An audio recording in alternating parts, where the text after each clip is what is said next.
Hello बच्चों, let's see this question. High pressure is favorable for those reversible reactions in which dash there is decrease or increase in the number of molecule.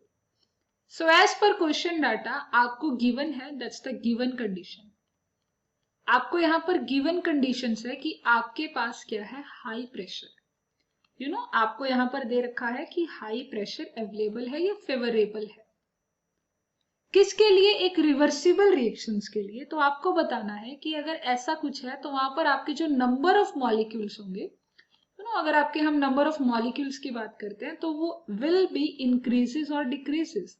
वो increase करेंगे या फिर आपका decrease करेंगे. So using the key concept, so the key concept of the question is the Le-Chatral principle. We just apply we applying the Le-Chatral principle. That's the Le-Chatral principle. So Le-Chatral principle के according हम बताएंगे कि हमारे पास जो number of molecules है वो increase होंगे या decrease. Well I explain the Le-Chatral principle. मैं अपने की कंसेप्ट को एक्सप्लेन करती हूँ. देखिए, इस प्रिंसिपल के अकॉर्डिंग है कि अगर आप यहाँ पर एक रिएक्शन है, सपोज यहाँ पर आपके क्या है, रिएक्टेंट्स है.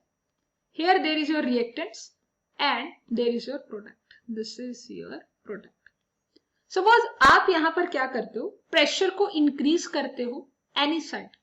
अब जिस साइड भी प्रेशर को इंक्रीज करते हो उससे अपोजिट साइड क्या होगा, रिएक्शन डायरेक्शन होगा. नहीं, आप यहां पर देखेंगे कि आपका रिएक्शन उसी डायरेक्शन में मूव करेगा. आपका जो इफेक्ट है, इंक्रीजिंग द प्रेशर का जो इफेक्ट है, ली-चैटरल के अकॉर्डिंग वहीं पर अंडू होगा जहां पर लेस नंबर ऑफ मॉलिक्यूल्स होंगे.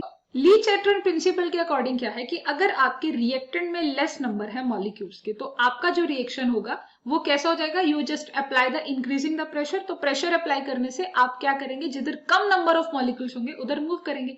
यानी इस केस में आप बैकवर्ड मूव करेंगे. ठीक है. बट अगर आपके प्रोडक्ट के पास, अगर हम प्रोडक्ट की बात करते हैं, तो अगर प्रोडक्ट में लेस नंबर ऑफ मॉलिक्यूल हो गया तो वहां पर आपका रिएक्शन क्या होगा, फॉरवर्ड होगा. तो दिस इज द मेन की concept of the question, le Chatelier principle, जिसके अकॉर्डिंग सिर्फ ये यहां पर कहा गया था, एज द प्रेशर इंक्रीजेस. मैं इसे लिखना भी चाहूंगी कि की कंसेप्ट क्या है, as the pressure is high. आप जैसे ही प्रेशर को क्या करोगे, हाई करोगे, there is tendency to decrease, there is tendency, it's mean undo the effect. That's the Le-Chatral principle. Tendency to decrease the pressure. There is tendency to decrease the pressure. यहां पर आपका क्या हो जाएगा, decrease the pressure. So it's mean that hence equilibrium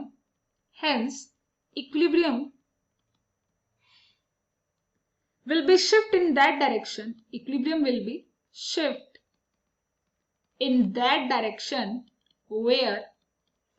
where in that direction where